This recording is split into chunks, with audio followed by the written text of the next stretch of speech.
Economist Joseph Stiglitz says the current financial crisis has made it clear that capitalism without regulation doesn't work. In an exclusive interview to NDTV Shweta Rajpal Kohli, he says sound economic policies have helped India weather the current crisis.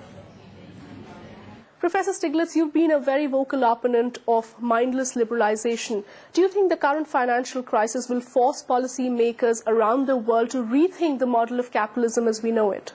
This last crisis, this current crisis, I think should have settled the debate completely had India liberalized its capital markets more rapidly, as Henk Paulson's argued when he came here a year ago in October. If you would have listened to him, you would have been in far worse shape today.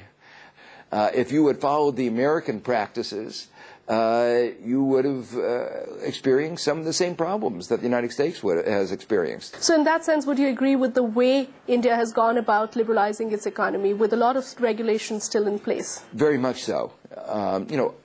You constantly have to adapt a regulatory system to the changing environment. Right. That means reducing some regulation, but it also means increasing our regulations. So what are the things that India's policymakers need to do now to ensure that the slowdown doesn't impact us in a big way?